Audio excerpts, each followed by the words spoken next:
trabalho ocupa um tempo enorme da nossa vida, isso é fato. Mesmo as pessoas que não trabalham, as mulheres principalmente que não trabalham fora, trabalham em casa, porque trabalho doméstico é trabalho. A gente passa uma grande parte do tempo no trabalho, pensando em trabalho, ou querendo arrumar um trabalho, ou querendo mudar de trabalho, ou sofrendo por causa do trabalho. Vamos falar um pouco de burnout, vamos falar um pouco dos impactos que o trabalho causa na saúde mental e no desequilíbrio, né? O quanto que a gente vem sendo impactado por essa sociedade e principalmente que sociedade é essa? Não dá para falar de desequilíbrio mental, não dá para falar de saúde mental se a gente não olhar o contexto. A gente olha bastante para o contexto pessoal, para a família, para a história de vida, mas nós temos que olhar para a história da sociedade, nós temos que olhar para a história do nosso país, do Brasil, para toda essa colonização que nos colocou nesse lugar, e a gente tem que olhar para a sociedade atual. Que momento é esse? Eu sou a Simone Pavanelli e aqui nesse canal meu objetivo é trazer trechos de livros que a gente pode usar para tirar alguma coisa que é importante na prática, que vai ajudar a gente a pensar alguma coisa e usar imediatamente para evoluir na prática. Porque evolução não é uma coisa que está lá longe, lá na nova era. Aliás, a nova era é agora, a gente já está na nova era. A gente só tem que viver de fato a nova era. O livro que eu peguei hoje é o livro Sociedade do Cansaço, de um filósofo coreano, Byung-Chul Han. Eu vou deixar os créditos do livro na descrição do vídeo. No capítulo 2, ele fala um pouco sobre que sociedade é essa. Então eu vou mesclar um pouco de texto e um pouco dos meus comentários.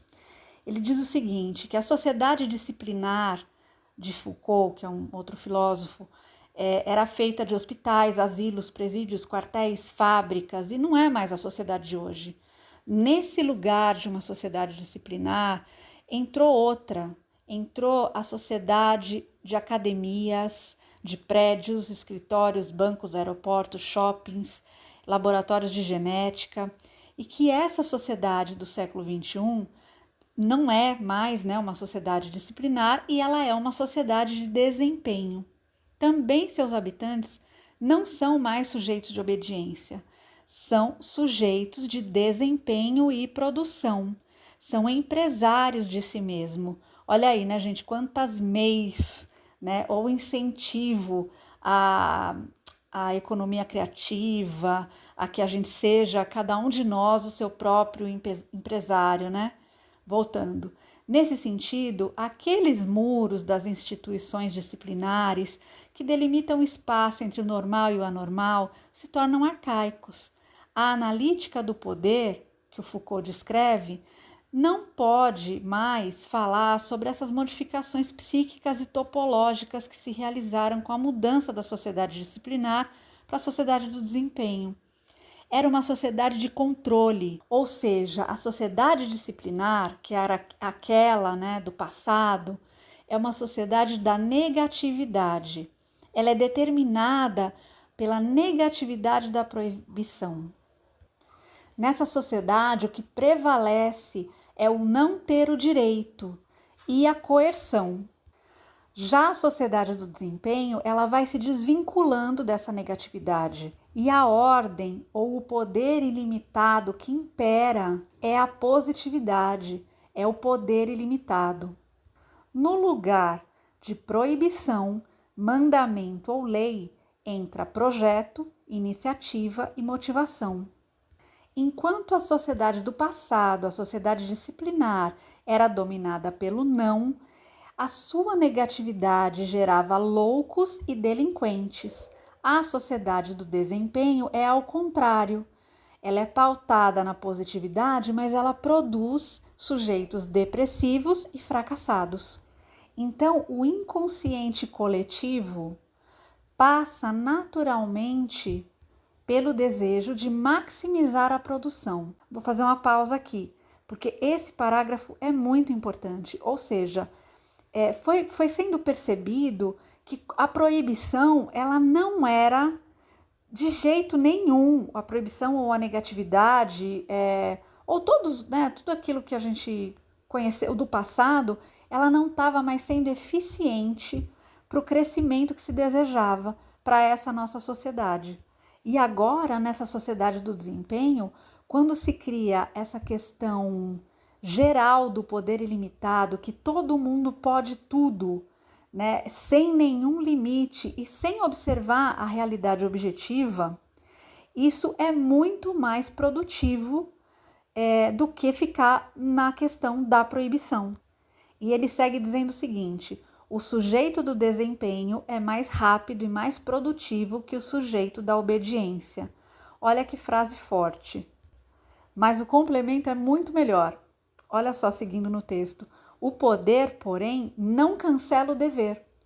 Esse sujeito do desempenho, ele continua disciplinado, ou seja, toda a disciplina que era dada anteriormente, ela não tinha a positividade, ela não tinha o poder. A pessoa era sempre colocada para baixo. Agora, uma coisa não anula a outra.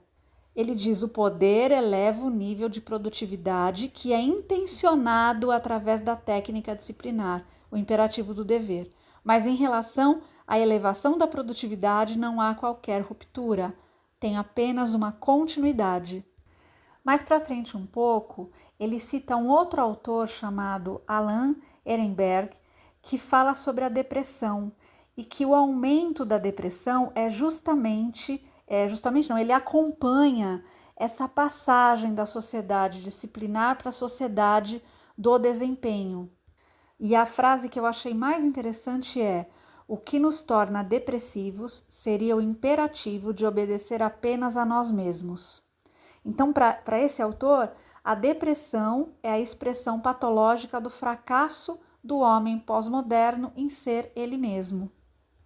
Ou seja, quando na sociedade disciplinar as pessoas deviam obediência a alguém, elas não eram tão incitadas a serem elas mesmas criativas, a terem iniciativa, a serem empreendedoras, donas dos seus próprios negócios. Elas simplesmente tinham empregos que elas iam lá e trabalhavam. Não, é claro que sempre houveram as prestações de serviços, os autônomos, mas acho que todo mundo aqui concorda o quanto isso cresceu, o quanto se modificou. Bom, seguindo aqui no texto, tem mais uns trechos bem bons. O que causa a depressão do esgotamento não é o imperativo de obedecer apenas a si mesmo, mas a pressão do desempenho. Visto a partir daqui, a síndrome de burnout não expressa o si mesmo esgotado, mas antes a alma consumida. A depressão se expande onde os mandatos e as proibições da sociedade disciplinar dão lugar à responsabilidade própria e à iniciativa. O que torna doente, na realidade, não é o excesso de responsabilidade e iniciativa, mas o imperativo do desempenho como um novo mandato da sociedade pós-moderna do trabalho. Eu vou encerrar por aqui e vou continuar esse assunto no próximo vídeo porque é muito interessante, só que já está muito comprido. Então, se vocês tiverem dúvida, deixa nos comentários como é que eu entendo que eu sou criadora, como é que eu entendo que eu sou a imagem e semelhança da fonte criadora, como é que eu entendo isso sem ficar depressiva porque eu não consigo cocriar um prêmio na loteria, uma casa milionária, imediatamente, ou um emprego, ou uma coisa muito simples. Essa é uma questão, hein? Então eu volto aqui e vou continuar falando sobre isso. Então, se você está aqui até agora e gostou, sinaliza para mim que você gostou com seu comentário ou compartilhando para que esse canal cresça, porque o meu objetivo é atingir cada vez mais pessoas.